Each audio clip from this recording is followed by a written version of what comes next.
Yakinilah sebagai hamba kita hanya memiliki kewajiban untuk berusaha dan kita tidak memiliki kewajiban untuk berhasil. Assalamualaikum warahmatullahi wabarakatuh. Ahlan wa sahlan di channel keluarga Bun Ai, keluarga yang bercita-cita selalu bersama sampai surga. Amin amin ya robbal alamin. Segala sesuatu tuh emang bakalan mudah sih ya kalau konsepnya udah jelas dari awal. Gak kayak Bun Ai nih, kalau bikin video tuh suka gak jelas konsepnya, makanya suka galau. Ada yang sama gak sih kayak Bun Ai, para konten kreator yang kalau bikin video tuh kayak bingung nempelin apa lagi ya di bukunya, atau ngegambar apa lagi ya. Kayak Bun Ai kalau ngeliatin teman-teman tuh gambarnya luas-luas banget, cakep-cakep banget. Bahkan ada yang mengusung tema minimalis tuh kayaknya indah banget. Yang kayak cuma pakai pulpen, pakai stabilo, tapi kok kayaknya cakep banget. Ya, tapi balik lagi, yang namanya hidup itu emang sawang sinawang, bener gak sih? Kalau salah tulis di kolom komentar ya teman-teman. Jadi kita bakal ngeliat orang lain tuh kayaknya lebih mudah dibanding kita sendiri. Padahal Allah itu selalu adil nitipin nikmatnya untuk semua hambanya. Nah, untuk hari ini Bunda mau ngebahas pertanyaan yang banyak banget di kolom komentar. Gimana ya cara nyikapin kalau dana darurat itu selalu over budget di setiap bulan? Kenapa Bunda pakai dana darurat? Sebenarnya Bunda lebih setuju bukan dana darurat ya, tapi dana tak terduga. Nah, kalau teman-teman di anggaran menyebutnya dana darurat atau dana tak terduga nih, boleh dong sharing di kolom komentar. Karena jujur ya, kalau Bun Ai pribadi, dana darurat tuh kayak punya target. Jadi ketika targetnya udah sampai, Bun Ai nggak akan nabungin lagi si dana darurat. Nah, palingan Bun Ai alihin ke investasi. Jadi kalau dana daruratnya udah cukup, ya udah Bun Ai akan coba ke investasi. Investasi apa? Saat ini Bun Ai masih main di LM, belum berani ke reksadana, belum berani ke saham. Kalau teman-teman udah sampai mana investasinya? Apakah ke LM, properti, reksadana, saham, obligasi, sukuk? Nah, boleh juga sharing di kolom komentar. Atau masih pada berinvestasi doa nih. Doa itu adalah investasi juga loh teman-teman. Dimana kadang-kadang tabungan kita tuh kalau dipikirin gak bakal bisa beli impian kita. Tapi karena kekuatan doa ini, maka impian kita tuh kayak lebih mudah aja tercapainya. Apalagi di hari Jumat, jangan lupa untuk memperbanyak doa ya di waktu asar menjelang maghrib. Nah, untuk hari ini Bun Ai mau ngebahas kalau dana darurat over budget gimana sih? Jadi kita sepakat dulu nih ya, pakai bahasanya dana darurat. Sebenarnya sih Bun Ai lebih setuju dana tak terduga. Karena kalau dana darurat tuh udah nyampe target yang diperhitungkan, ya udah nggak usah bikin tabungannya lagi. Nah, kalau ngomongin dana darurat yang nggak pernah cukup, Bunda ada 3 pertanyaan nih, silakan teman-teman jawab. Apakah dana darurat yang nggak cukup itu karena memang selalu over tapi terjadinya berulang di setiap bulan? Atau emang teman-teman mengevaluasi kurang minus tapi nggak tahu minusnya kemana? Atau yang ketiga, teman-teman nggak memahami budget teman-teman sendiri, hanya menghitung itu berdasarkan budgetnya orang lain? Maksudnya gimana Bun Ai? Kok ngikutin budgetnya orang lain? Sebagai contoh ya, teman-teman ngelihat budgeting orang dengan gaji 3 juta rupiah, anaknya 2, untuk uang mingguannya ternyata 200.000 cukup. Masa dia cukup, aku enggak?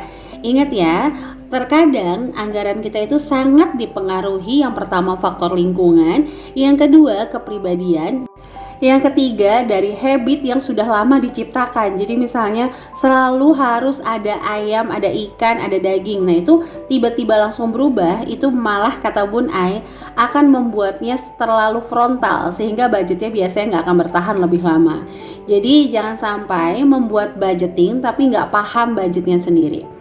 Oke, jadi poin yang pertama, kalau ternyata sudah over budget harus ngapain? Jangan nunggu gajian. Jangan sampai teman-teman tuh untuk ngebenerin budgetnya nunggu gajian. Ya udahlah nanti aja nggak apa-apa. Biasanya nih rentang waktu dari mulai budgetnya udah ambiar sampai ke gajian itu bakalan diterusin borosnya. Jadi bukan di stop tapi diterusin. Karena ngerasa ya udahlah nggak apa-apa, bulan ini aku boros, bulan depan aku perbaiki lagi. Padahal sepanjang nungguin itu kan teman-teman butuh dana juga kan, butuh anggaran juga kan. Nah ujung-ujungnya akan memperbanyak atau mempertinggi nilai dari borosnya itu sendiri. Jadi kalau saran dari Bun Ai, kalau udah tahu nih kita kayak ngerasa, wah dana darurat aku ternyata over, nggak cukup lagi, jangan langsung kayak mencelak-mencelok ya. Kayak mencelak-mencelok lagunya apa dong? Cicak-cicak bukan sih? Mencelak-mencelok di jendela. Bukan ya, burung kakak tua itu ya. Kayaknya Bunda pernah denger lagu mencelak-mencelok di jendela, tapi lupa serius. Bunda lupa, kayak kemarin Bunda pengen ngomong franchise aja tuh lupa apa ya kayak gitu. Oke, jadi lanjut ya.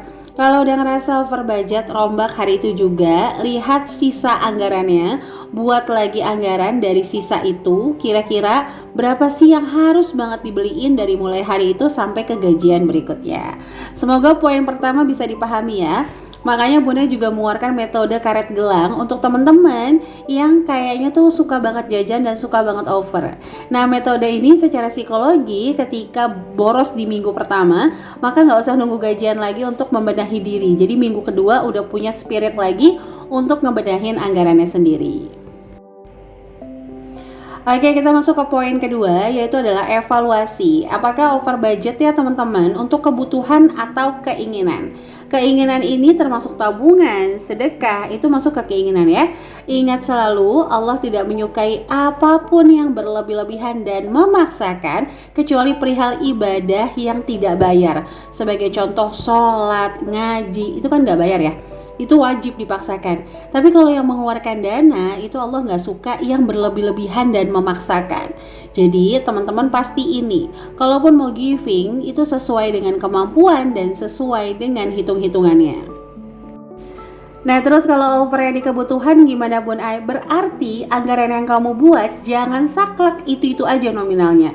Sebagai contoh, ternyata sayur 200.000 nggak cukup. Coba evaluasi, apakah pola masaknya, ataukah pola jajannya, atau memang uangnya nggak cukup. Kalau itu yang terjadi, nanti kita akan belajar di poin keempat. Seriusan ya, ini sariawan satu aja tapi benar-benar lagi dubbing tuh luar biasa.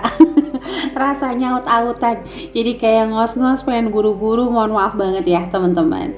Tuh, sampai menit ini Bunda ngucapin terima kasih dulu deh, nanti takutnya lupa ya. Terima kasih ya untuk yang selalu mendukung channel keluarga Bun Ai. Like, komen positif, subscribe adalah mood booster terbaik bagi Bun Ai. Pokoknya buat teman-teman yang selalu ngedukung channel ini, Bun Ai doain semoga selalu diberikan kesehatan, kemudahan dalam setiap pencarian rezeki, dan selalu berprogres dalam setiap kehidupan. Buat yang komen apalagi lope-lope forever ya. Buat yang gak komen juga gak apa-apa. Makasih ya untuk dukungannya di channel keluarga Bun Ai.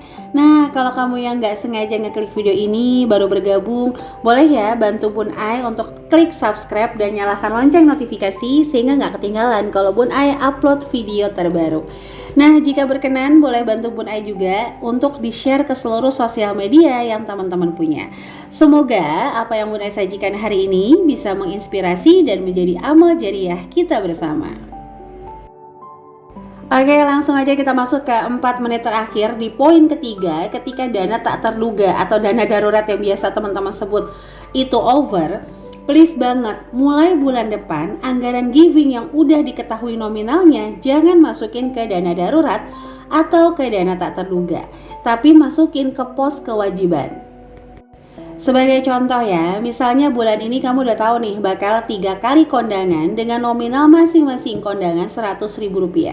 Maka pembagian gaji setelah dikurangi kewajiban, dikurangi dulu nominal untuk kondangan tersebut sehingga tidak membias. Dimana kamu siapkan dana daruratnya segitu, ternyata memang kondangan yang udah kamu tahu aja nominalnya tuh kayak ngabisin budget sendiri. Yang pertama itu.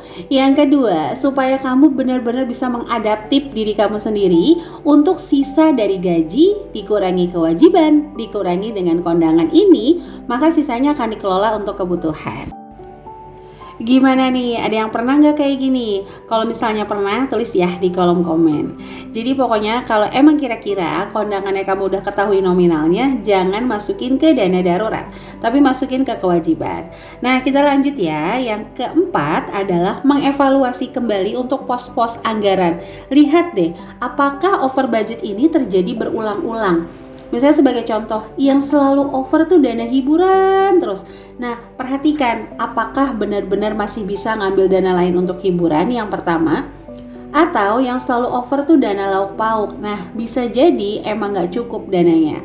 Maka saran dari Bun Ai, untuk anggaran yang over budget berulang-ulang di setiap bulan, mendingan teman-teman tambahin. Dan untuk anggaran yang selalu bersisa, bisa teman-teman kurangin. Jadi kalau Bun Ai selalu ngerasa sukses budgeting itu bukannya banyak sisanya, tapi pas anggarannya. Kadang-kadang kita memaksakan ya, misalnya udah tahu kurang, tetap aja anggarannya itu aja. Kayak Bunda pribadi, kalau misalnya lagi nggak banyak kebutuhan, nggak banyak kondangan, patungan, sumbangan, itu biasanya pakai metode keke ibu, dimana Bunda tuh kayak bakal ngelis semua pemasukan dan langsung di-list semua pengeluaran sesuai dengan yang udah biasa. Tapi kalau misalnya nih lagi banyak kebutuhan banget, di awal aja tuh Bunda bakal tahu, wah ini nanti tanggal sekian mau kondangan, tanggal sekian mau ngasih A, B, dan C. Nah itu biasanya udah Bunda budgetin. Sisanya itu bakal Bunda pakai metode karet gelang. Nah kalau teman-teman biasanya menggunakan metode apa nih? Boleh ya tulis di kolom komen. Jadi sempet ya beberapa bulan terakhir itu Bunda pakai metode karet gelang karena emang lagi over banget pengeluaran yang berkaitan sama si triple an tadi tuh, patungan, sumbangan, kondangan. Akhirnya Bunda nggak bisa pakai metode anggaran yang setiap bulan karena ya nggak bisa dipungkiri ya kalau untuk metode anggaran setiap bulan tuh harus pinter-pinter juga. Soalnya kan Bunda nggak ada anggaran pegangan harian. Nah jadi ya udah mau nggak mau kita harus sesuaikan dengan kemampuan, dengan kepribadian. Pokoknya yang namanya budgeting tuh bukan kurikulum pasti yang kalau over tuh nilainya langsung merah gitu ya, tuh enggak ya. Dan yang terakhir di sini, please banget kalau emang udah dirasa udah hemat kiri dan kanan, terus selalu over budget, tabungan nggak pernah kumpul-kumpul, ini harus kita berprogres. Jadi bukan cuma berproses, mohon maaf, tapi harus berprogres. Jadi mulai cari income tambahan atau jual aset atau produk yang memang tidak efisien lagi. Jadi ini dia 5 langkah yang bisa Bunda sarankan kalau ngerasa over budget untuk dana tak terduga. So, jadi videonya sampai sini dulu. Sampai jumpa lagi. Wassalamualaikum warahmatullahi wabarakatuh.